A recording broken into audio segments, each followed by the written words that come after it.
What is going on, everybody? Welcome back to the Phaithful Phanatics show, live here on DSM-Media's Philadelphia YouTube channel. Guys, first and foremost, if you are new to the channel, make sure to do us a quick favor. Make sure to smash that subscribe button. It is the best spot to get your thoughts, comments, and questions pulled up here on the screen with your host. I'm one half of them on this Monday morning, Dylan Davis. To my right, my faithful co-host, Scotty. The Sixers on a 5-game winning streak, winning back-to-back against Memphis and the Spurs last night. In double overtime, Tyrese Maxey goes for a new career high in points. We're going to talk about the Sixers weekend. We're going to talk about the Phillies weekend. Kind of a sluggish start, got back on track, little winning streak. Won the series in Washington, Scotty, but still 4-5 to start the year, coming off of a loss yesterday. We're going to talk about that sluggish start. What's been the main issues? What's been the main reason for yet another sluggish start with this team? Howie Roseman and the Eagles working out some deals to bring back Phanatics to extend Jordan Mailata over the weekend. So we're going to talk about a lot of things today, man. The national championships tonight.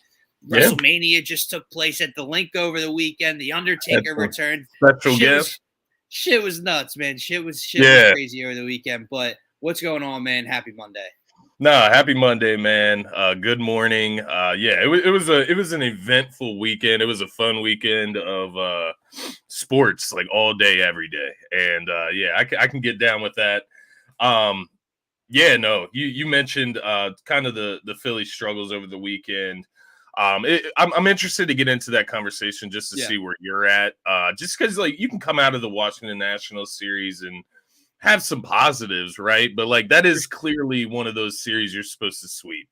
And that's my takeaway coming out of it. Obviously, we'll get deeper into it.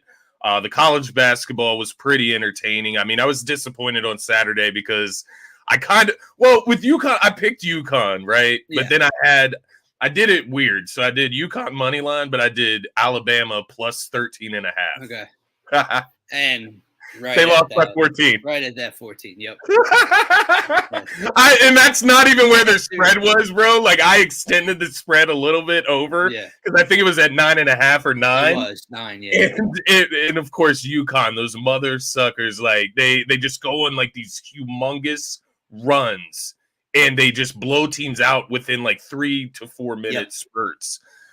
They're an incredible team. The Purdue stuff, that was interesting to see Burns and Edey go at it. Edey is he's like a cheat code for college, man. Like, I don't think he's going to do any of that in the NBA. But me neither. He's far too slow to operate in the NBA. I'm interested. We'll talk about that later in the show, but I'm interested for his matchup tonight because he is a monster. He's 7'4".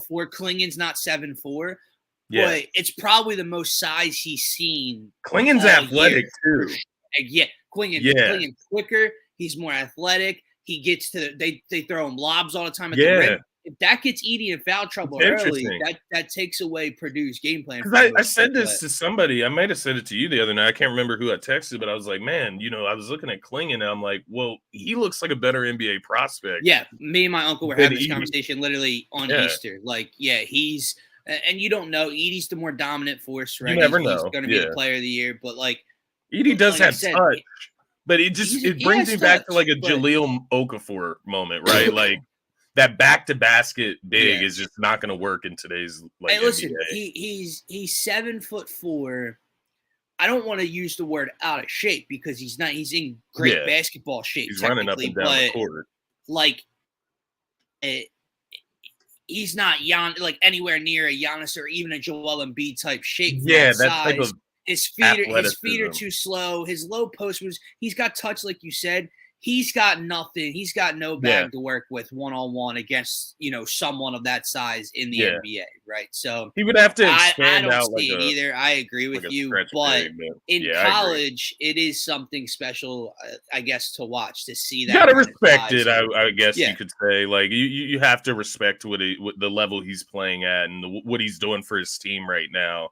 But I guess that's more of like the hater in me. That's that type of stuff. Oh, absolutely. Right? Don't get me wrong. I think it's the most infuriating thing, and I think the officials play to it too because that's part of it. When you're 7'4", we know this as Sixers fans with Joel Embiid. When you're that much bigger than everybody else, you are like he is getting fouled. Like I don't know if you guys have seen his arms lately in some of these tournament games. He's got like scars on his arm from being scratched and clawed at and fouled. He does get fouled, but he also gets an extended whistle for a guy that size, like he'll catch the ball out by the free throw line sometimes, and they'll call a touch foul. Like, those are the fouls that are going to piss everybody off because he doesn't need those whatsoever. Right? Yeah, they don't need those to be ahead, man. And the thing is, that's the thing with these teams tonight too. They are the two best teams, by the way. Like, I know we haven't hit on that yet, but they've been the two best teams all year. UConn specifically, but Purdue, they've proved themselves, and they do have a great team around Edie as well, right? Like a good group of guards.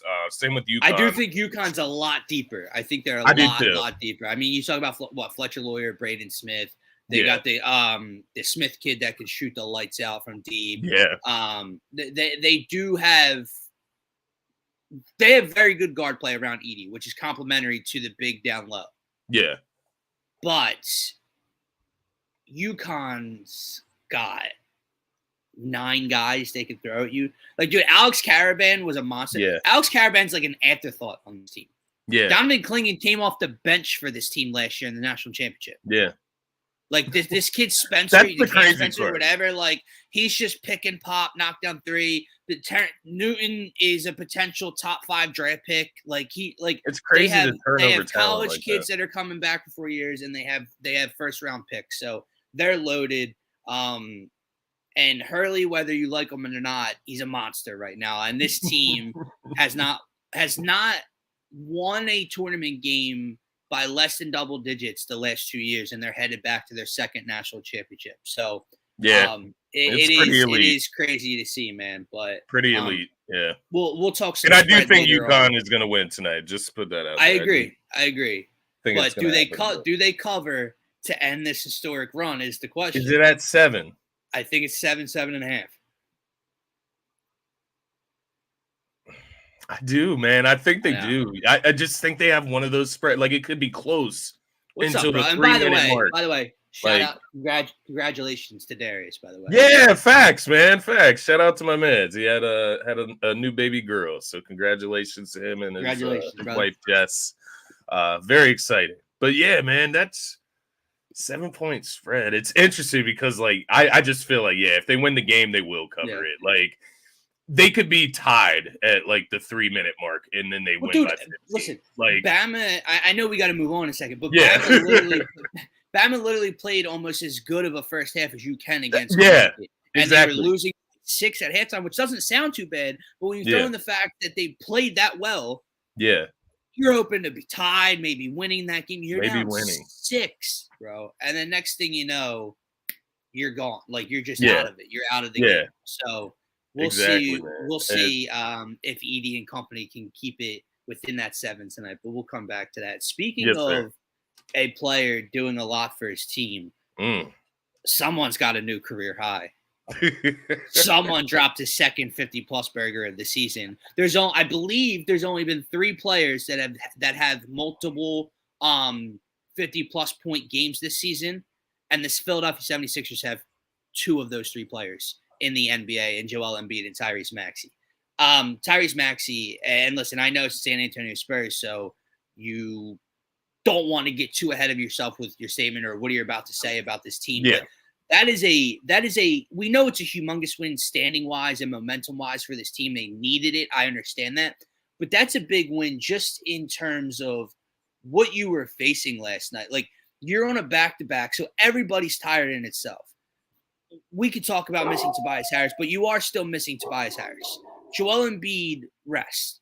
Kyle Lowry doesn't play. You are still missing DeAnthony Melton. I mean, this Sixers team was down a lot of pieces, man. In overtime, KJ Martin had to play like significant minutes. Ricky Council got the push from Nick Nurse last night. Thank God, because he helped the Sixers win this game last night. But Ricky Council had to play. You get my point? So the back's against the wall. I get it's the Spurs. It felt like they couldn't miss a 3 down the stretch in the fourth quarter in overtime, and the Sixers still found a way to get themselves up by 7 late in double OT. Maxey goes over 50 for his career high.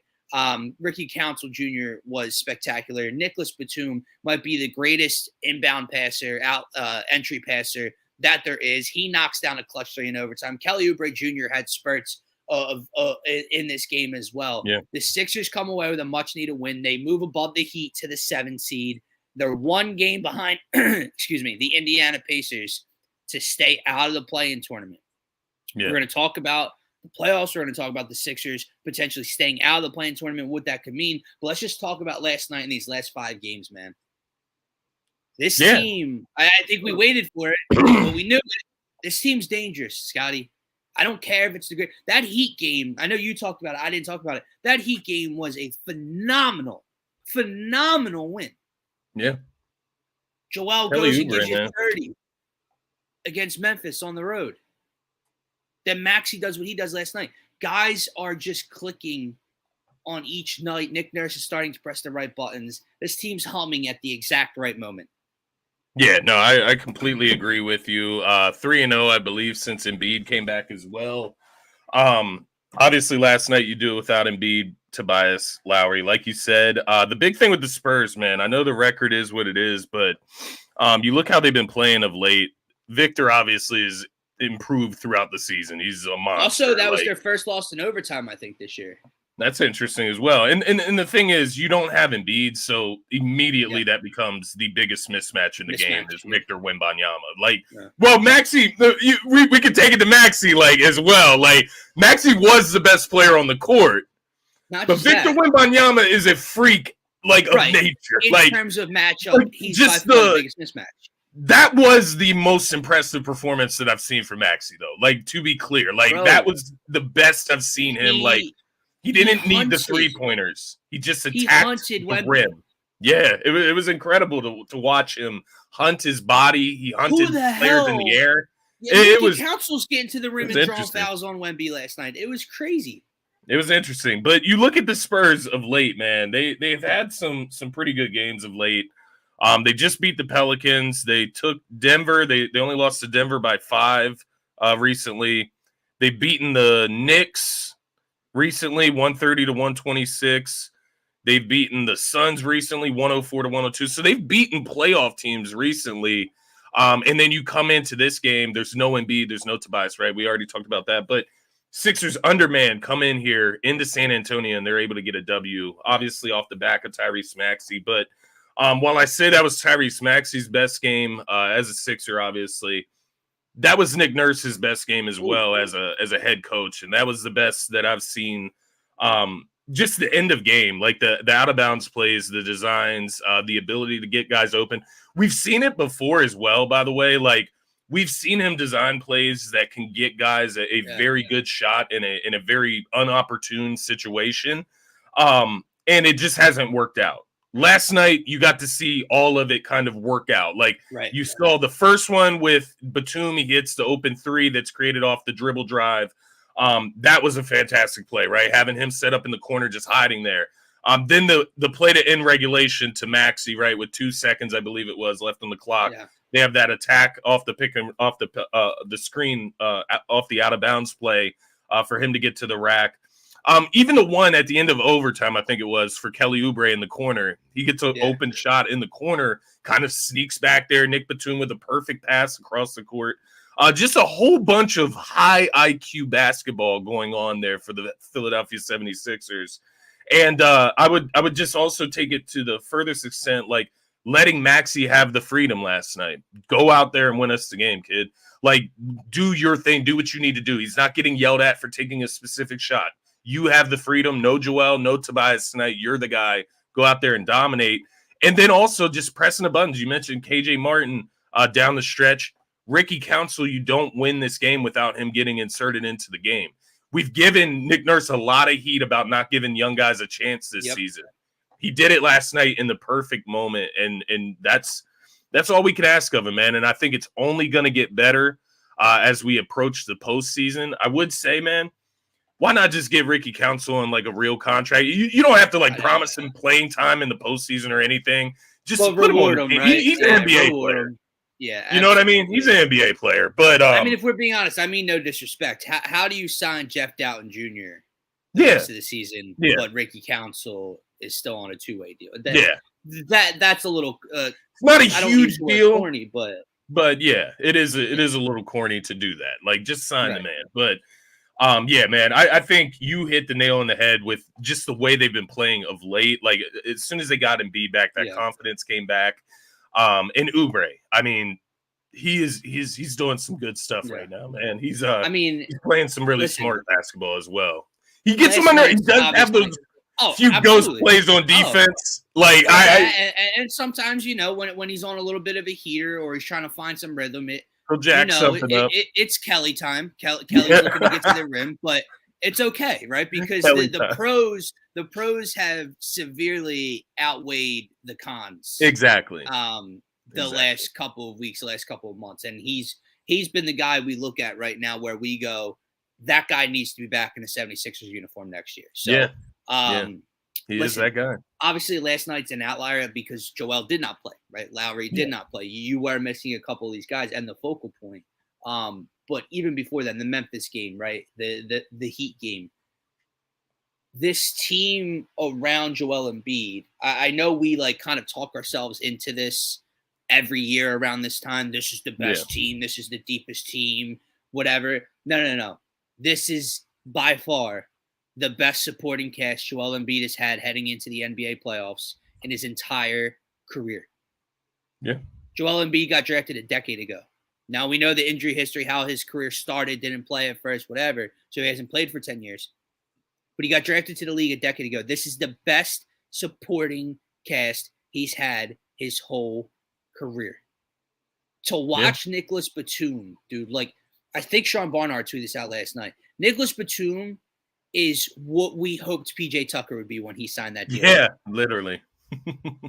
Kelly Oubre Jr. is playing the Tobias Harris role 1,000 times better than Tobias Harris is. Yeah. You had the complimentary guard in Kyle Lowry, the veteran there. Buddy Hield has still not found his footing. Buddy Hield's too good of a shooter for shots not to go down at some point. I don't know what's going to happen with D'Anthony Melton. I see him out there getting shots up, but I truly believe D'Anthony Melton changes the landscape of this team as well if he returns. I mean, he's an afterthought right now because he hasn't been around for the longest time now. But if he comes back, Scotty, whether you insert him in the starting lineup or he's coming off the bench with the rest of these guys, I mean, that's a crazy piece just to have fall in your lap at this time of the year. Yeah. Campaign, dude, this is the deepest team. It's the best three-point shooting team. It's the most athletic team. It's the highest IQ, most veteran leadership. Kyle Lowry with the ring. There's just a lot going on, and I haven't even talked about the head coach like you have with his championship level experience. So I can't wait for this team to get into the postseason, but just continue to play ball the way you have. And I promise you, there's not a team in the Eastern Conference that wants to see you in the first round. Yeah, no, I completely agree, man. Even Paul Reed being inserted back into his off the bench role. His role, played really, really well last night. He had a double-double, even though he had some fouled out of that game. But 11, 10, and 5, man, just getting back into your role, getting that comfortability back and taking that pressure off of you, right? Getting Embiid back. And even Bamba at times, has looked better. It's not that you want to see him in the postseason, but if things go bad, if Embiid gets in foul trouble, if Paul Reed isn't looking good, you have an option, a young floor spacing option, right? It's not DeAndre Jordan anymore. These are the lows of the lows. I get it. We're comparing DeAndre Jordan and Mo Bamba, but I'll take Mo Bamba. I will, in that case. And to your point, you look at the roster, you didn't mention Robert Covington. That's another piece that can come back. And you have a multitude of 3-and-D caliber type guys, right? I know Ricky Council isn't a 3 type of guy, right? He's not a 3-point shooter per se. He can knock one down, but he's athletic. He's a slasher. He can get to the rim. So they have a lot of different options, types of players. Even KJ Martin has given you some good minutes. He's been good, man. We've talked about him, but he does kind of the little things. He has athleticism. He can finish at the rim. He has a little bit of strength. He can rebound, and he tries on defense, right? He gives a little bit. He does. You see some of his dad in him as well, right? Just that kind of feistiness. And I think they need that as well, man. So there's a lot, like you said, going on in a lot of different parts of this team right now. Yeah. But I think the main thing right now is that it's all coming together since Embiid's come back. Exactly. And it's starting to look fluid Are now. Are you surprised or shocked at how quickly it's fitting? How quickly him and Kyle Lowry, who have never played together, are just working on a basketball floor. Buddy Hield, again, has not shot the ball particularly well since he's returned, but it's fitting with the two. Like, are you surprised that those guys are fitting so quickly next to Joel Embiid and it looks this good already? I'm not, man. I probably should be, just because it's just not normal what we see. But like, you look at it like this, like Kyle Lowry, high IQ player, right? James Harden, high IQ player. James Harden came in immediately, and all you have to do literally is pass the ball to Embiid. like these are high IQ basketball players, like of all time. But in this case, it is. But I know what you mean, though. Nowhere to be.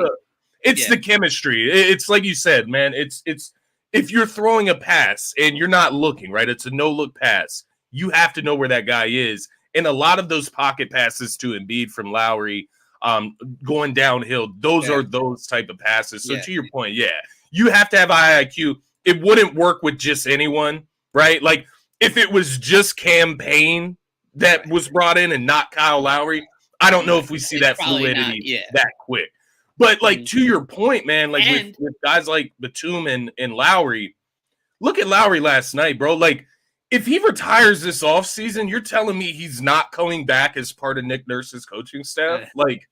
That's the level that Lowry is at. He's like he's like an assistant coach on the court at times. So I do feel you.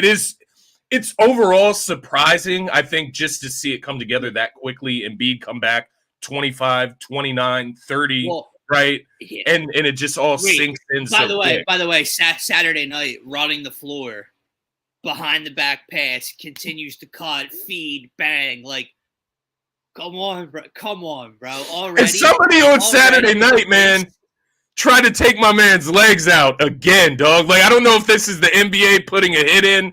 I didn't watch that game super closely. Yeah, but I did see that play where a guy took a dive into my man's left knee, bro, and it's scary every time, man. I don't want to see that. And by the way, I want to throw this out there. I got a point to make. But by the way, the officiating, right? Those two reviews last night. What are we, honestly, Scotty, what are we doing? Okay? Like, and I don't know if you know this, but the Philadelphia 76ers, they did I saw a chart on Friday or Thursday. The Philadelphia 76ers have the worst whistle in the final 2 minutes of the game. So they did a like calls for, calls against, and correct, incorrect. And the Sixers lead it with like a -11 or whatever it is, disparity between the two. Like they had the worst margin between right calls and non-calls and stuff like that. And then you get to the reviews last night. Like it's not just calls on the floor. Like these got reviewed. Like in what world is that? And they were originally the correct call. Yeah. In what world is that an offensive foul on Tyrese Maxey? He's coming through the lane. Not You're in his space. Hold on. So elbow connects chin. I got it. Contact to the head neck area. On the follow through from the defender, his forearm smacks Maxey in the face. Yeah. What are we doing? What are we talking about? Except Maxey's the offensive player with the right to go to the basket. Right? And then the goaltending. Yeah. It was called goaltending on the floor, correct? Yeah. In what world does that get overturned? How's that inconclusive? Dude. So that's just like, let's get that fixed up before the playoffs, please. Like these crews, like we talked about it with Joel's return with Tony Brothers to start the game. Like, I mean, that was probably the worst offensive foul call I've ever seen. They review it and still stick with it. It's been bad, but thank God Embiid is back. Like, thank God, because we'll have some part of the whistle on our side. But if we play the Bucks first round, brother, oh my God, the whistles, oh my God, like Giannis and Dame whistle. It does go both ways because Tatum as well. If we play Boston, Tatum's whistle is going to be unbelievable. Yeah, absolutely. No matter who you play. The left-handed push off that's not going to get called time and time again, and we're going to lose our minds again. But it goes across all leagues in sports, right? I don't know if you saw on social media Angel Hernandez in the call in the Yankees game yesterday. I did not. No, I didn't see that. What happened? Angel Hernandez. I've heard that name too many times, man. Yeah. In negative connotation. Let's just say a ball was thrown, a strike was thrown. I'm not lying to you when I say, like, if my screen is the box for the strike zone, this is the ball's right here. It's dead center, right? he called it a ball. Just called it a ball. I mean, and this was for the Yankees or against them? For the Yankees. I believe Stanton was up to bat. Yeah. So it goes across all sports. The last thing I want to say about this Sixers run, man, is you mentioned Nick Nurse and you mentioned the high IQ of these guys, and you mentioned kind of Rick Council being a slasher, and you talked about the pick and pop with Lowry and how it might not work with Campaign. The role definition, because I was going to say, right, like, it might not work as smoothly with Campaign. I don't think you're ever going to see Campaign and Joel run that action together. Yeah. Because I think it's known, okay, this is not what I do. Campaign's going to be a floor spacer, maybe off the ball kind of guy when Joel's on the floor with him, where Lowry might handle the rock and get into those two-man actions with him, right? Same thing with Maxey. Well, Kelly's a slasher, a rim runner when it comes to Joel, right? How many times have you seen Joel pass out double team Kelly dunk this year? Whereas Batum's going to be sitting on the wing. Batum's going to be sitting on the corner waiting for that outlet pass for a knockdown three. The role definition of this team and the embrace of their roles is something that can't be overlooked because all championship teams have it. And I think, if we're being honest, it's probably the biggest thing the Sixers have lacked in the past. Now, that comes from the head coach down. That starts with leadership. That starts with the head coach not getting that message out there to these certain guys. But when you have a James Harden just doing way too much, when your offense under Doc Rivers is the focal point, which is Joel Embiid, but there's nothing off of Joel Embiid. It's just get the ball to Joe and let him work, right? When it's Tobias Harris doesn't know where to stand, what to do, right? When Jimmy Butler was here under Brett Brown, he said out loud, when it's not a play for me, I stand in the corner. I don't know what to do. This team knows, each and every guy knows where to be, what to do, when to do it, when they're on the basketball floor. That's a shout out to Nick Nurse, but it's also a shout out to each and every one of these guys for buying in, because every great team, every championship-led team has that characteristic to their players. Yeah. Because we joke around a lot, man, about Kelly Oubre, but just the fact, like, there was a specific point in last night's game where he's coming down the court full speed.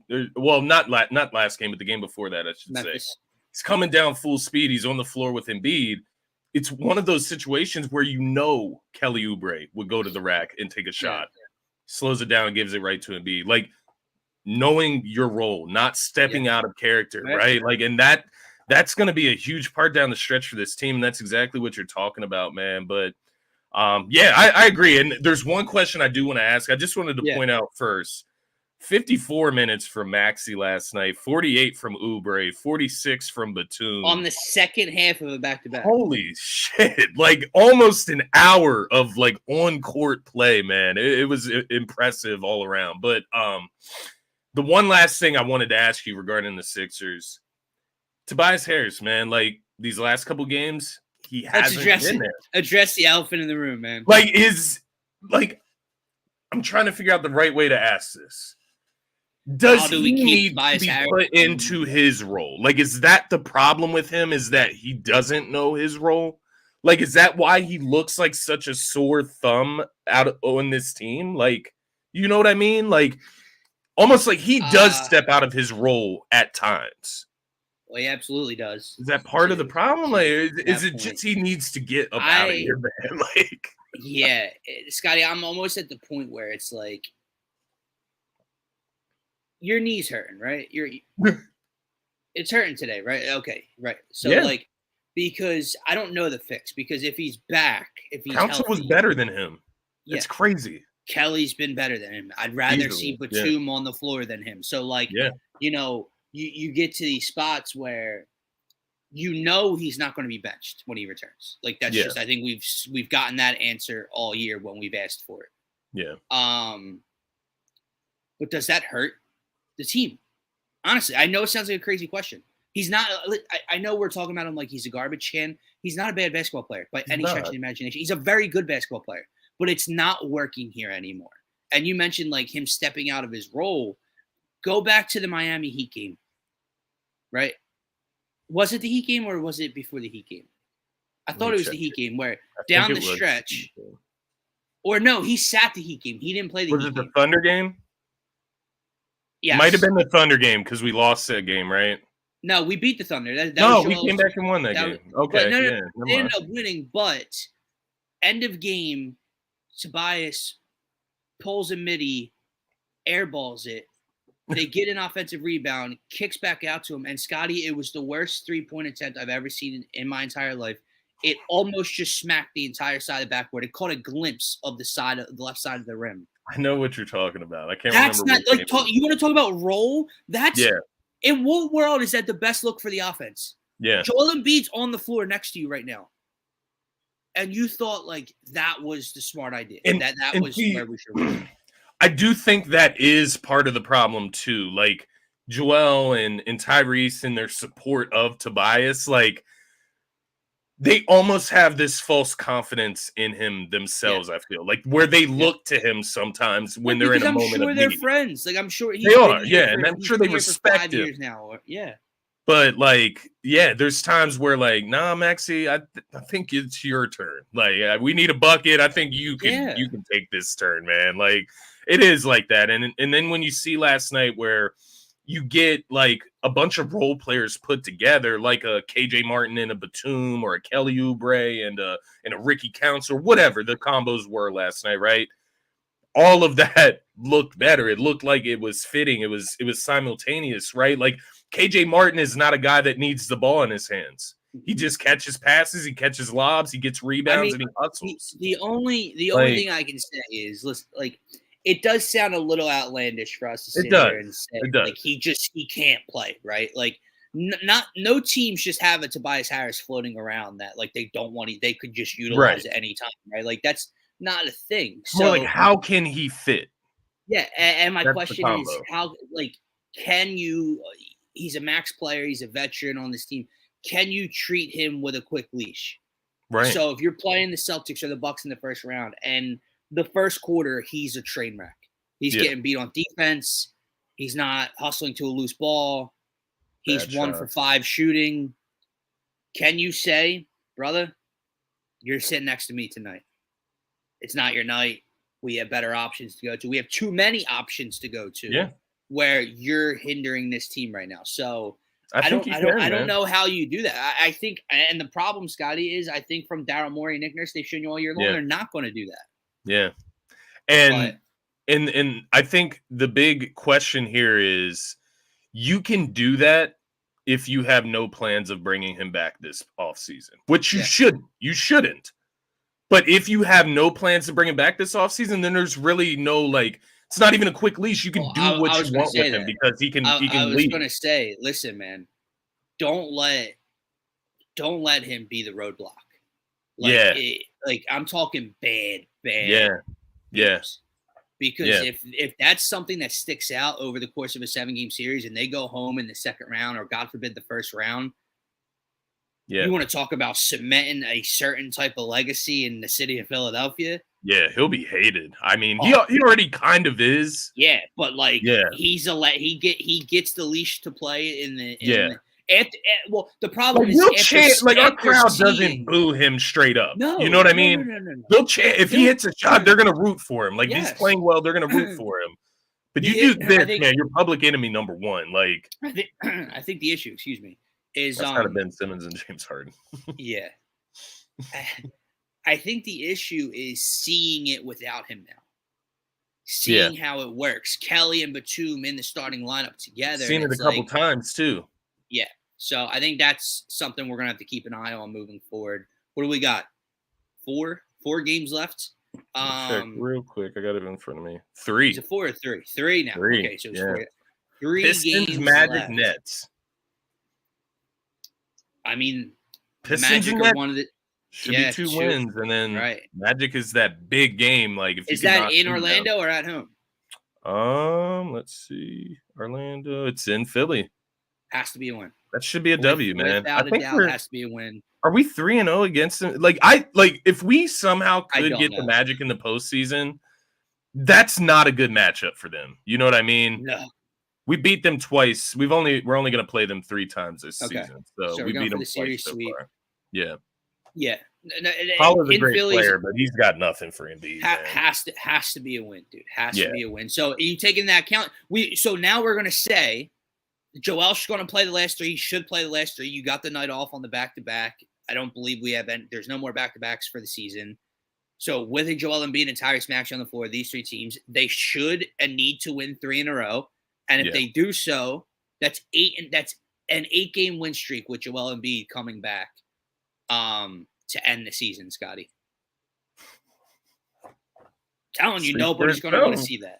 Yeah, it's crazy. And right now, man, there's a big old jumble from the 2 seed all the way down to really the 7 seed. I mean, you could say the 6 seed just for realisticness, right.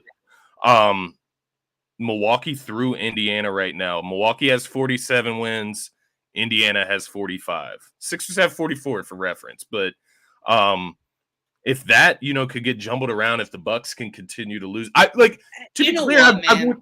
rather not play them in the first round, than Boston, yes, but then Orlando or Cleveland, no, I wouldn't rather play them. I'd rather play Orlando or Cleveland.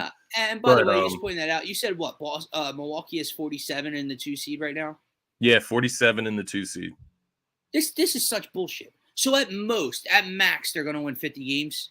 They have 3 left, I'm assuming, just like the Sixers. Maybe they have 4 left. They could win 51 if they sweep out. They have 4.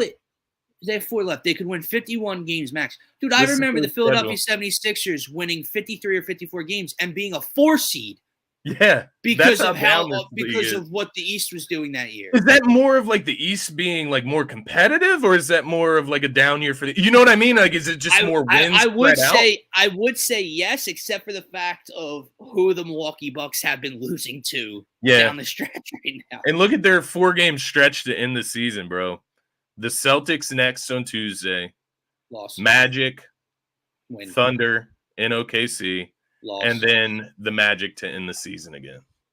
So they control their own destiny for the 2 seed in reality? Do they beat Boston? Boston doesn't really have anything to play for right now. They're just coasting for the postseason. But Magic playing for something, Thunder playing for the 1 seed. So we'll see how it finishes out. It's going to get interesting is all I'm saying. I do agree. What I would say is I do think it's a down year. I don't take the Cavs seriously. I don't take the Magic seriously, obviously, either. Cavs haven't even had Donovan Mitchell all year for the most part, right? The Bucks with Doc Rivers leading the way and seeing how they've been playing the last 3 or 4 games. Obviously, Dame and Giannis, it's not a matchup anyone's going to want to see, but whatever. The Pacers, I don't take the Pacers seriously. Yeah, they don't play defense. To make an Eastern Conference Finals appearance. The Heat, I will say that the Knicks are they good. Were that one team. They were that one team outside of Milwaukee and Boston. I don't think anymore, man.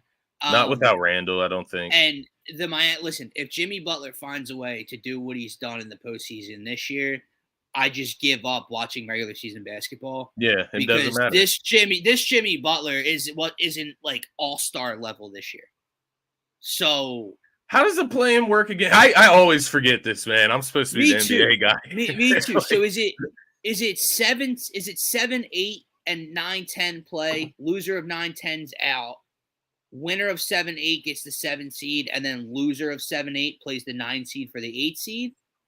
Or is it 7 versus 10, 8 versus 9? I'm looking it up right now just to get clarity here. Yeah, I think it has to be 7, 8. So 7, 8, we would play the Heat first. Yeah. Winner automatic 7. Yeah. Yeah, loser and then gets the to play again for the 8. Plays winner of 9 and 10 for 8. Yeah, okay, that's what I thought. Okay. Can we beat the Miami Heat in 1-game series? I think we can. I mean, with Embiid, definitely can. But like you said, if it's going to be one of those games where Jimmy Butler goes inferno. But, at the end of the day, man, it would be nice if the Heat would stay at the 8 seed and play Boston for his first round. Because I do think, with that, they call it, dirty magic down there in Miami. They have, some type of, evil magic going on down there. Type of voodoo in the Miami Heat culture, to where they could just take the Celtics out of the East. Glad you just said that word. I'm so sick and tired of that goddamn phrase. And if you want to use it like as a talking point, right, for the coach and the organization, that's fine. The fact that you printed it on your uniforms and on your home court. What, dude? Heat culture at center court. Yeah. Okay. Still, they're getting to the high spots. They're still losing. They're not winning. Enjoy this loss, nerds. Yes, it's interesting, right? Like, if you want to like put on the cape and wear that for the underdog role each and every postseason, kudos to you. But that's a great point by you. Look, explain to me what is the Miami Heat culture? Do they win more playoff games than the Sixers recently? Absolutely. Do they have? They have 2 NBA Finals appearances in the last 4 years. Do they have a show for it? Coast. No, they don't. Through the regular season, man. Like, I don't know what it is. I really don't. Like you're telling me like Terry Rozier fits Heat culture, the guy that was playing for. No. Well, I say that, and then Oubre came to the Sixers, and he's looked how he's looked. But I don't know, man. I don't know. It's weird. Heat culture, but Kyle Lowry gets bought out and leaves and comes and becomes a big part of the Sixers. Yeah. I don't know. It is odd. It is odd, but that'll be interesting. At least if we get the 7th seed, is it played on a neutral court or? Yeah. Do we play in Philly? I think it's a neutral court. Could be wrong, but I think it's neutral. Right? It's interesting. Hey, Sixers are setting themselves up nice. How far are they back of the 6th seed? 1 game, bro. 1 game. They're who did the Pacers have left? Indiana. Raptors, Cavs, Hawks for Pacers. There's a possibility for a loss in there somewhere. It would have been nice if they could have lost to like the Thunder the other night. Yeah. It's funny though because we did need them to beat the Heat technically to slide up above Miami right now. So it's like they could have lost yesterday. We'll see. I don't know. But hey, exciting time, man. This is good vibes going to the finally. Well, and I'll wrap the Sixers talk up with this. Yeah. Finally, we're back. Yeah, we're back. 3 games left because the way that last summer ended, we're back. Game 7, Mother's Day against the Celtics. What did we say? Right? We were so upset. The regular season doesn't matter. You got to get me here, and then let's see what happens. Now, their road, a lot more difficult than we were hoping. Yeah. But if they do what's needed the last 3 games, the Philadelphia 76ers are playing their best basketball heading into the postseason since the 2016-17 season or 2017-18 season. Yeah. Yeah, 17-18 season. So, I mean, it's 7 years ago, Scotty. And that they'll be playing their best basketball heading into the playoffs since then. It's interesting. I'm just looking at the bracket. You're spot on, man. It is what it is, though. I think there's just 2 teams in the East. And by the way, that you really, it's not that you won't match up with them or you're scared of them. It's just like first round, really, right? Like it is annoying, but guess really, what? You're gonna have to see them anyway. That's the only part of it. And you know, the interesting part, I don't think the Sixers are going to do this because it would be kind of sabotaging yourself in a sense. But like, if you sat like your starters against Orlando after you get your next win and let Orlando get a win, maybe they skip ahead of the Bucks and they get to see the 2 seed. I'm thinking of outlandish ways for things to work out, but ultimately the best case scenario is getting the 7th seed and playing the Milwaukee Bucks first. That would be hilarious if the Bucks slid to 3. How many games are they above Miami or above the Magic? 1. They have 47 wins, 47 and 31. Magic are 46 and 32. So you might not have the worst idea in the world. I mean, that would be a nice first round series, man. Like, I don't know. You orchestrate that. You got to win 1 game versus the Heat. Now, the ultimate karma would be Jimmy Butler goes nuclear, we lose to the Miami Heat, and now we have to play the Boston Celtics in round 1. That's the karma. You know, you don't want to f that up, but not your worst idea since I've known you, man. Yeah, it's not bad, man. The Magic, they have left the Rockets, Bucks, Sixers, and Oh, Bucks. that's right. They played the twice. Bucks twice. That's right. Come on, Magic. So we don't even have to do anything. We don't have. Yeah, we can just go ahead and win our game against Magic just to take care of our business, and maybe they can just beat the Bucks. I mean, that's almost like one in Orlando, one in Milwaukee. So yeah.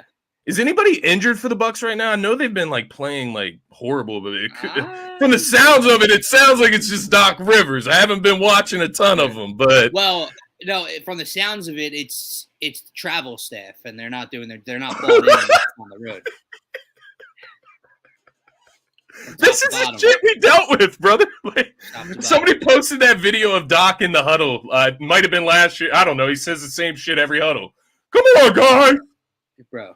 Come on. I can't believe I ever defended this man. But so JJ Redick publicly called this man out on the worldwide leader of sports earlier in the year. And he's only proving his point further. Yeah. Like, everybody gets the finger pointed at except for Doc Rivers. Like, he's never, ever, ever accountable. Never. And if they lose out the 2 seed, if they get bounced early in the playoffs, what are you going to hear? Well, it's really difficult to take a job mid-season and find what's working and blah blah.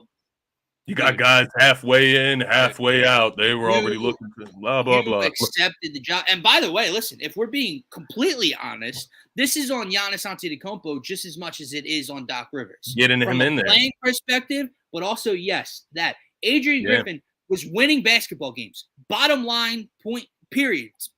Conversation over. Adrian Griffin was winning basketball games. From the sounds of it, you orchestrated him out of there because something wasn't fitting, something wasn't working, personalities weren't meshing. I'm assuming you had say-so in who got brought in. I'm assuming you didn't just get the head coach fired and then they went out on a whim and brought whoever in. And now this is the result right now. Now, again, the playoffs haven't started. They could flip a switch in the playoffs. Dame and Giannis go nuclear. We don't know. But right now, it's not looking so hot. I think they were 17-7. The last time I saw, I don't know if they've lost or won since. They were 17-17 since Doc Rivers became head coach. So 500. Good job, man. 500 team with Giannis and Dame. Interesting. But yeah, man. Let's end on a good note. Win out Sixers. Finish the season strong. Stay healthy. Keep guys in rotation. Keep guys comfortable. Let's finish strong. And maybe let's get the 6th seed, but let's get that 7th seed locked up, and we'll deal with what we got to deal with, man. Let's but get the Anthony Melton back in the building as well. Facts. Let's get all of our guys ready, right? Because D'Anthony Melton, that gives you like a whole other bench 5 to come in. I don't want to say starting 5, but a bench 5 of what? D-Melt, Oubre, whoever, right? Because I would assume Batum gets to start with Buddy, Tobias coming back, right. But so Kelly, Buddy, Payne, Paul Reed, D'Anthony Melton. That's not including Ricky Council Jr., KJ Martin. Real solid. Yeah. So, and by the way, things are going to come full circle. I'm not in no way, shape, or form calling out the Boston Celtics, saying that I truly believe the Sixers will win that series. But opening night this year, we talked about what, Scotty? Or earlier on the season, we talked about what? The Boston Celtics are ridiculous. Their starting 5's the best in the association. Yeah. But that bench is weak. It's weak. Now they've been the best team all year long. They've proven me wrong. But that we just named that Sixers 10 or 11 or 12. And I'll see your Peyton Pritchard and Sam Hauser and Luke Cornett in the postseason. All right. And Isn't it weird how the Celtics have kind of lost like respect? Like I understand they're 62 and whatever right now. They have like an incredible record, like a historic record, a historic regular season. And still it just feels like the Western Conference is that's where the champion is, right? Like from consensus. I'm not talking about just between me and you and our conversation or anything like that, but consensus. Denver Nuggets, right? The Denver Nuggets of the world. There are people that believe in the Celtics, but I don't know. It feels like they aren't catching as much hype as like a 62 win team should. right? Not at all. Like they're an elite team. These are one of the best regular season records of all time. But yet there's still skepticism that they can win a championship. It's interesting to me. You add Porzingis to this. I will say, listen, I know we got to move on and get to some Phillies talk. I will say though, Jason Tatum, like again, I'm not trying to like throw shade. Like Jason Tatum's, I don't know if I want to say top 5. He's definitely a top 10 player, top 7 player in the entire NBA. His value's kind of gone down this year. Well, it's weird, man. I haven't dropped his value, but I'm telling you, he better win a championship this year. Yeah. Because I'll beg the question: if you're not going to do it this year, when are you going to finish the job? Yeah. Or like Cody Rhodes, when are you going to finish the story, Jason Tatum? But let's move on here, Scotty. Let's talk some Fightings, man. Some Phillies baseball. 4-5 to start the year. They lost their first 2 series, obviously. They won the series in Washington, which is a job well done. Unfortunately, it continues to feel like they're leaving food on the table. They're leaving food on the table game to game, and they're leaving food on the table by not sweeping the Washington Nationals out yesterday. You lose, 3-2? And I think the frustrating part for me, the most frustrating part for me is that this team, like it wasn't just us sitting here saying, they need to get out to a hot start. I want to win the division. I'm tired of being a wild card, blah, blah, blah. And, sitting here understanding how they can flip a switch come October. They were the ones, to put an emphasis on a quick and hot and good start. They were the ones that put an emphasis on competing with the Atlanta Braves and being that team in the regular season. And I think the struggle I'm having is it's not the starting staff. It's not the bullpen. It's the very thing that has gotten us kicked out of the postseason the last 2 years. Yeah. It's the sluggish bats. And there's too much effing talent top to bottom for this to continue to be an issue. It's not going to be an issue over the course of the regular season. I still think they're going to win 90-plus games. June, July, they're going to go on some heater where they win 18 games in a month, 17 games in a month. They're going to do that. But God, man, why does this have to happen, Scotty? And it's the same issues that they started the last 2 years out with. They're horrible on the base paths. Horrible. Yeah. They're the most outs on the bases in the MLB to start the year. They've made the most outs on the bases to start the year. They're not hitting well with runners in scoring position. Yeah. Again. Overly aggressive in inopportune times. Yes. Man. Like, they have the worst chase rate in the batter's box in the MLB to start the year. It's so frustrating to watch, too, man. Nick Castellanos, where are you? What are you doing? Cut the hair, Nick. Go back, get the fade, do whatever you got to do. Cut the hair, all right? Because it's not working to start the year. Johan Rojas can't hit MLB pitching. I think it's fucking evident. Excuse my language. It's evident right now that he can't hit MLB pitching. He cannot continue to play. I'm already there. I don't care. Brandon Marsh needs to play every day. Bryson Stott needs to play every day. Although Edmundo Sosa had a hell of a day the other day. But that's the point. You scored 2 runs yesterday afternoon, and it's from a guy that barely plays. Yeah, that's a problem. Him. Yeah. RBI double with 2 outs. By the way, the guy that scored was Whit Merrifield. 2 out, single, stolen base. Sosa hits him in. Sosa hits a solo shot later on. So where are you going with Rojas? Where are you going with Rojas in that case? Are you going to Merrifield? Yeah. So it's interesting because, Pache got to play yesterday and he didn't do anything with the opportunity, but it's difficult. Yeah. Like he only had 1 at bat or 1 game played before this, and he got subbed out later on in that game. Yeah. So he's got 3 at bats total this season. Right. So to that point, like it's hard to judge him on that, saying like, oh, well, he can't hit either. Johan Rojas needs to be sent down because Johan Rojas is not going to become a better professional hitter if he's not playing every day, if he's not getting ABs every day. He needs to be sent down, and until you see a significant improvement down there, he should not be allowed out. Well, he's so good in the field. I'm sorry. Did you watch Christian Pache play in center field yesterday? Right. Because he made 2 ridiculous plays out in center field yesterday to end innings, to save runs. So, yeah, is Johan Rojas the better fielder? Yes. No one's questioning that. Is it so drastic that he needs to be this everyday player at this point of his career when he's awful? Scotty, he hasn't hit a ball out of the infield. I'm tired of it. I don't care. I do not care that you're 9 games in. He can't hit major league pitching. And how many times are you going to allow it to hinder you when there's runners in scoring position with 2 outs? Can't happen. But I sound hypocritical. It's not just him, right? It doesn't matter if it's him or Trey Turner or Nick Castellanos right now in the batter's box. They all need to figure it out. Listen, Trey Turner's been getting on my nerves too, man. I need that superstar to walk through the door, dog.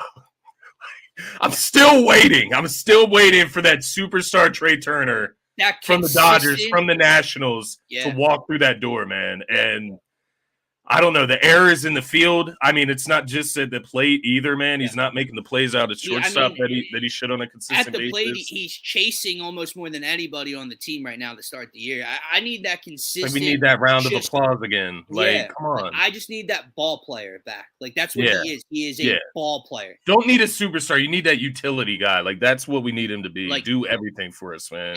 Right. Be solid in the field. Get on base. Use your speed. Steal bags, score runs for this team. The power will come. I'm not worried about the doubles and the home runs. He's going to hit 20-plus home runs. He's going to do his thing, but I need that from him at the top of this order. Kyle Schwarber's been inconsistent as well as everybody, but Kyle Schwarber's ripping singles to start the year. Yeah. He's taking what he's given. Yeah. Right? And I think that's the problem. Like you said, he's chasing, and it's the same thing with Castellanos down the line. I mean, I'll tell you the issue. Right, with this Phillies team to start the year, and what's gone right in their wins and what's gone wrong in the losses. Their wins have come from near Herculean efforts from single players. Right, so Bryce Harper with a 3-home run game, a grand slam, wins them that game. Right, JT Realmuto went on a 2-game spurt where he was absolutely unbelievable, 2-run home run. JT Realmuto pushes them to victories. They don't need Herculean efforts. They just need these stars, because that's what some of them are. They're stars to be consistent at the plate. Yeah. Bryson Stott, Alec Bohm, Nick Castellanos, Trey to just be consistent. Why are they out of sync, and man? You'll win games.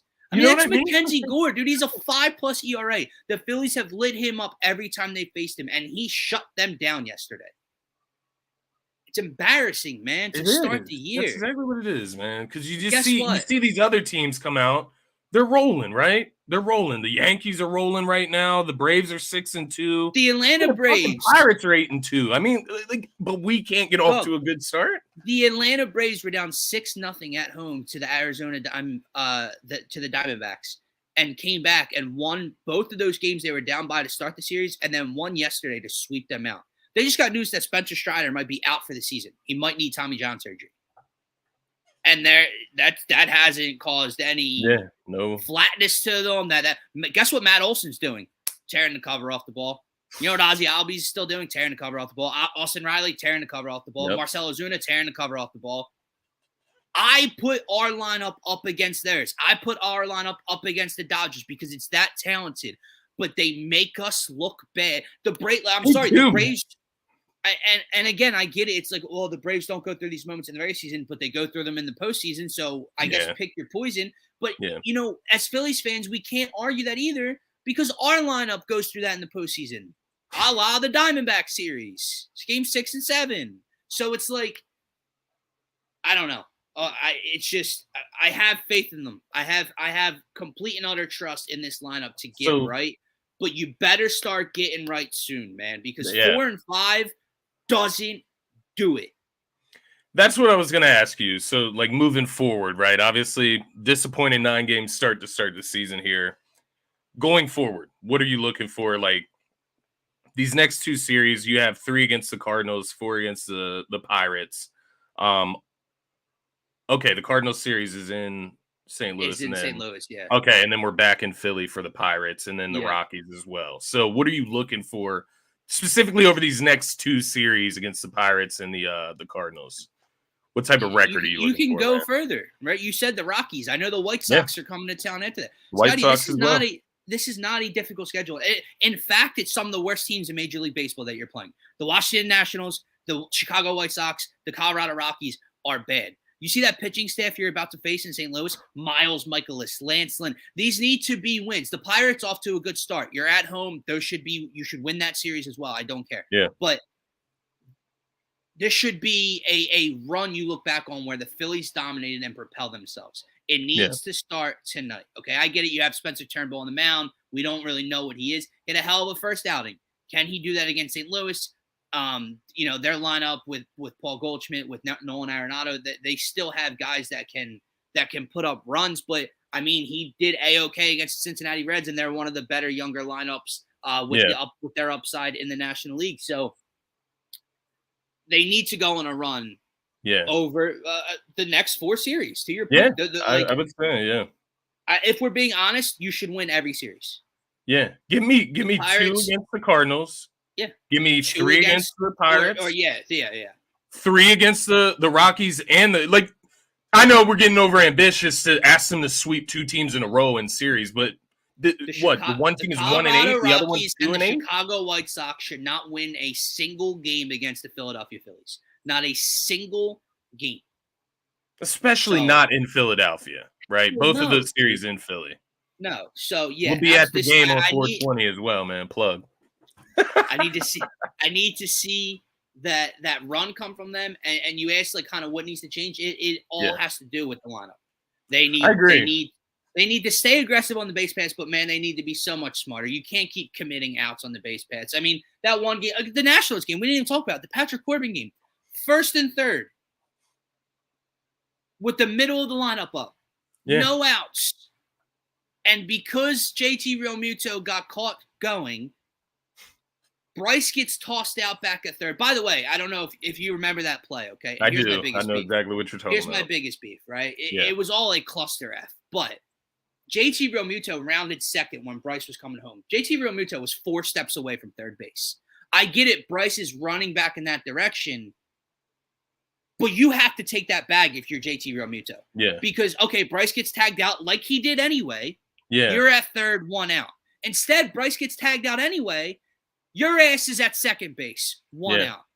Very next pitch, Alec strikes out because it was a 1-2 count. 2 pitches later, I believe it was Nick Castellanos or Bryce, whatever it was, pops out. Yeah. In 3 pitches or 4 pitches, Patrick Corbin got out of runners on 1st and 3rd with nobody out. That is embarrassing. So they need to get smarter on the bases. They need to get smarter at the box. You cannot continue to strike out and chase pitches the way this team has to start the year. It's embarrassing. And the guys just have to come through. Since the first 2 games, since the bullpen meltdown in Game 1 against Atlanta, and since the Aaron Nola debacle in Game 2 against Atlanta, the pitching has been phenomenal. They have, I believe, the best starting ERA in the MLB, and that's with Aaron Nola giving up 7 one game. Their bullpen, Junior Marte, been great. Jeff Hoffman, been great. Matt Strahm, since opening day, been really good. Alvarado, been really good. Yeah. I mean, it's all the lineup. It's the lineup, yeah. It is all. That's supposed to be the focal point of the team. Yeah, yeah. Again, put the first 2 games we can attribute to the pitching, right? Put those aside. You have 3 other losses. 1 in extra inning where you scored 2 runs all game. And then it went to extras, and we know that Brogdon had his meltdown. You have yesterday where your staff only gave up 3 runs, you only scored 2 to the Nationals. And the other game we lost to the Reds, let me just get my facts straight before I say something. The other game we lost to the Reds, I believe our bats had a meltdown as well. We only had 1 run, right? 1 run. Yeah. 1 run. 4-1 loss. And that was from a Kyle Schwarber home run. So all in one swing of the bat was that 1 run. Yeah. So it's been really, really embarrassing to start. And listen. Welcome, Marshawn, but yes. Yeah, welcome. Might just be. Nah, see, it was a I'm very kidding. cool I'm thing. kidding, bro. It was a very cool thing last year, and to We see can't how do he that again. responded from it.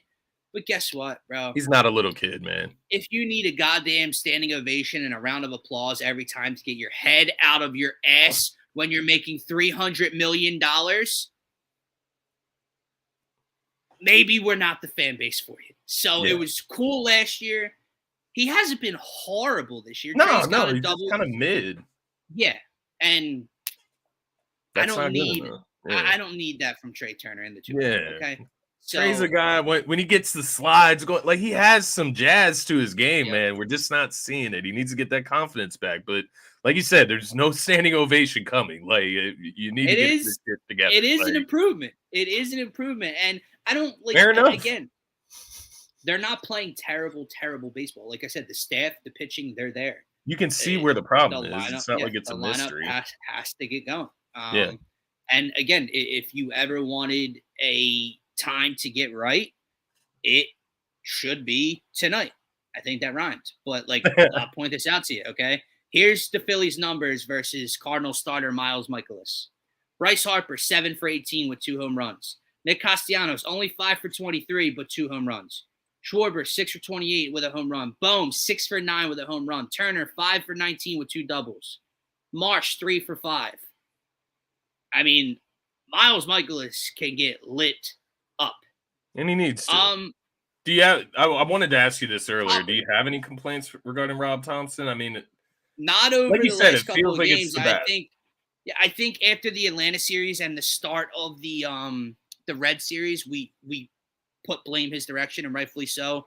The management of the bullpen, giving the ball to Connor Brogdon, pulling guys too early or letting them in too late, sitting Brandon Marsh but starting Johan Rose. Like he definitely had some problems early on. But I think, to your point, the loss against the Nationals, the last loss against the Reds, it's just the lineup. And listen, as much as I can complain about Johan Rojas not being a major league hitter, Johan Rojas is not the reason the Phillies only scored 1 run. Johan Rojas didn't play yesterday, so he's damn sure not the reason they only scored 2 runs yesterday. So they need, they meaning the lineup, the bats, the heavy hitters, need to figure out and figure it out now because, Scotty, you're not going to have many weeks like the Phillies are about to have. Like you're not going to have the Washington Nationals,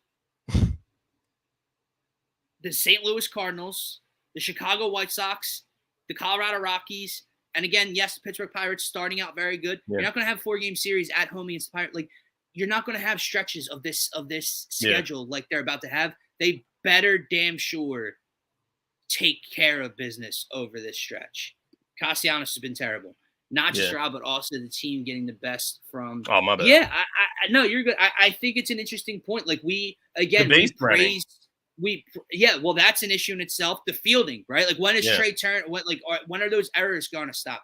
You know, we praise Kevin Long, and I think rightfully so, and players love him, right? Like Juan Soto just might become a Philly because Kevin Long's in Philadelphia. We don't know, right? And when all these great players love him and these historically great hitters throughout their careers, it speaks volumes to how good of a hitting coach he is. But why do the same issues keep occurring with these players that love him? Kyle Schwarber loves him. Bryce Harper loves him. Trey Turner, they all love him, but yet we continue to have the highest chase rate out of the zone. We continue to strike out a ton. We continue to go on these cold streaks like we do. The hot streaks are great, Scotty. And when the Phillies are playing that type of baseball, it feels like they're going to win every single night. Huge. And they're at times the best team in Major League Baseball. Yeah. But the basement, the floor is low with this lineup sometimes, man. Yeah. That's it, the peaks and valleys are extremes, man. That is the truest thing about this Phillies team. And that's kind of the point that we set those expectations coming into this season was to just even it out a little bit, man. Like not to take away those peaks, but maybe it's just maybe instead of 12 runs this game, maybe it's just 9 and you still win and you get, 5 the next, like just make it a little more consistent, man, across the board. And that's just not what we're seeing right now. But the talent's there. True. I think that's the mind-boggling thing. I think it's why we get so frustrated. It's because the talent is there. The coaching is there. Everything's there. We've seen them do it. Why can't it be consistent? What is it? Like, what is the problem? But there's still plenty of time. Obviously, still plenty of time to fix this shit. And you have plenty of opportunities in the coming days, especially against against Marshawn Lynch's point. The city will always have Cody Rhodes finishing the story last night at the link. Dude, I don't know if you watched any of it, but I flashed back to my childhood over the weekend and tuned into WrestleMania. First of all, awesome. Yeah. But like that main event was awesome. The Cena pop was awesome. The Shield pop was awesome. Undertaker, oh my God. But I will say, I talked myself so much into that glass shattering and Stone Cold Steve Austin coming out at first round. And I do believe the Undertaker was supposed to be Steve Austin's return. Yeah. But whether it's his health, his body, like the last couple of times you've seen him come out at WrestleMania, like deliver a stunner. Let's just say he can't do what The Rock can do anymore, right? Yeah. So, like maybe it's that. If it was, I don't know what it was, but I do believe that was supposed to be him because I just kept waiting for it. I kept waiting for The Rock to interfere one more time, and then boom, glass shatters, and then Cody goes on to do it. But no, it's interesting. Yeah. I don't know. Did Steve Austin? I know he always wore the knee braces. Did he actually? He had knee issues, right? Like, is that horrible knee issues? I think he broke his neck twice. Yeah. So that body's worn. Yeah. I remember watching like a documentary on it a long time ago. And the crazy thing is, he's my GOAT. Like I love Stone Cold the most. Yeah. Like, but if you look back on his run, like he had one of the shortest like GOAT runs ever. That is fair. Austin was only relevant from 97 to maybe 2000. Like put it this way, Roman Reigns' title defense is almost as long as Steve Austin's like run. I'm trying to think of how long ago I like stopped watching it. Like what era did I stop watching? I feel like I stopped right around like maybe like Randy Orton and like John Cena era. Cena, Edge, Triple H, Batista, all those guys, yeah. But see, all of those guys were my guys. So like it wasn't that era. It was like right after that. It might have been the Roman Reigns era because I don't know much about him. I was back, man, the Hardy Boys, HBK, all of that shit, man. Bubba Ray came out last night, dude. Oh man, the Dudley Boys. Guest referee. Oh my goodness. By the way, I don't know if you saw that match, but these idiots tried to put a table out, and because Bubba called for a table, and I could see it. Bobby Lashley didn't get the one leg completely out, so you could see it move. And when they went to lay the dude on the table, the leg collapsed and the table broke. So they had to go get another table. I'm like, oh my God, bro. But what's the name? HBK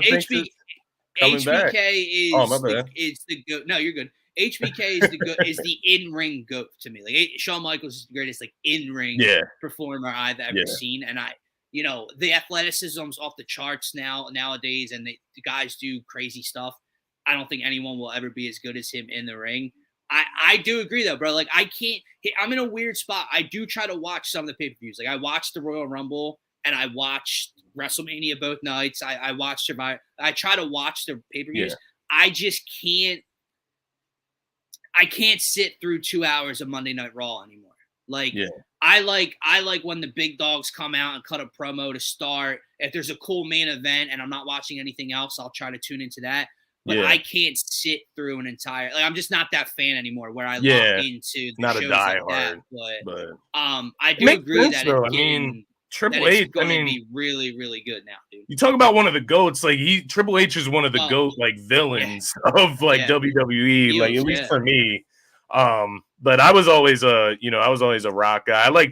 I went through like a Rob Van Dam stage as well. The 5-star frog splash, bro. Yeah, RVD, that was my dude, man. But I went through different stages, but I love Triple H. For that villain role, that whole Degeneration X, all of that shit. I mean, that was the best of the best. So it makes sense that he comes back, kind of revamps it, makes it a lot better and maybe even more similar to what it used to. Well, and you got they're moving to Netflix. And I think with that, you've seen some of the on-air cursing at the shows that they're blaring out on USA. Yeah, they'll be able that's to do going to that be now. removed. I think. I don't know. That's a good move by Netflix. Absolutely. The cutting, like, you know how they outlawed like cutting to whatever. Yeah. And if you saw the Cody Rhodes Rock thing a couple weeks ago, where his like whole face was bloodied up, they're bringing that back. But Triple H is smart enough, man, where I think he said it in his interview when they asked him about bringing that kind of stuff back. He goes, you can't overdo it, because no one's going to go, oh my God, if it happens all the time. You know what I mean? Yeah, so it's like, I agree. You gotta put it in here and there. But last night was awesome. CM Punk being back is awesome. When he returns from it, it's just we'll see. Yeah, so I'll be watching pay-per-views moving forward. I'll try, like tonight, like right, you got Phillies at 7:45. National Championship starts later at 8:00. I just might have to tune in to see who kicks off Raw to see what they have to say. I mean, I'm assuming it's going to be Cody Rhodes, but we don't know. Man, you guys, you might get me back into it. I mean, there's a lot of sports that are coming to an end, I feel like, right now as well. So we're gonna have more time coming out. So might have to dive back in. Yeah, all you're gonna have is baseball and shit. So we'll see. Yeah. But guys, I think that is going to wrap up this Monday edition of the Birds on Wednesday show. There is supposed to there's an eclipse happening later on this afternoon. Some people think some people think the world is ending, and there's going to be complete and utter darkness for a 4-minute period. Hate to break it to you, I'm pretty sure no scientist over here don't think that's how it works. I remember I did hear. I don't remember that. Again, I did hear that like it's a different kind of eclipse, so it might get a little darker. But if you remember the one in like 2016 or 2017 where they're like, oh, go by, bro, nothing. If you didn't have the glasses, you couldn't even see it, basically. So I was just like, man. They're saying this one might blind you, though, man. That's what they say. Don't look up if you don't got the glasses. Don't worry, I won't. Good thing I'm going to sit right here and in this house and not. I probably should care. I probably should care that this thing, it's rare and blah. I care. It's just like I don't care enough to risk me going blind. Like, what if the glasses don't work? So like I don't care that much. Like, I'll just look at a picture of it or something. Right. And by the way, question: I'm not trying to be lame. A serious question: am I supposed to trust that the 7-Eleven in Delran, New Jersey, is providing me with these glasses, these Amazon, 3D looking plastic glasses that are going to work? Like you go to the movies. This is saving my eyeballs, my vision. I don't know. Yeah, I don't know if I trust it, man.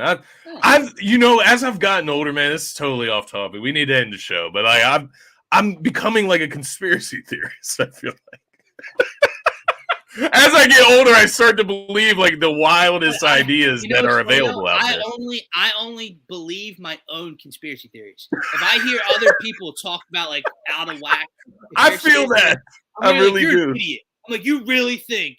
But in my head, I'll play out like this crazy ass scenario. Like, the government probably did this, Like I got some crazy conspiracy theories with sports, like obviously, right? Like there's a ton of them you could have, but I think as you get older, you start to accept some of the things that you've seen in your life that are completely outliers from anything else you've seen, and you understand that quite literally anything can happen. So, I don't know. Maybe that's where we end the show, bro. What really happened on the grassy knoll? We're going to find the answers for you here. No way. It was just one guy. No way. The Phaithful Phanatic. Chill. So, hey, I'll take it a step further. Tobias Harris gets a 3-year extension in the summer. And then you trade Maxey to make room for Tobias. Oh, I did bring in Paul George instead of Matt. Yeah. Now we're cooking.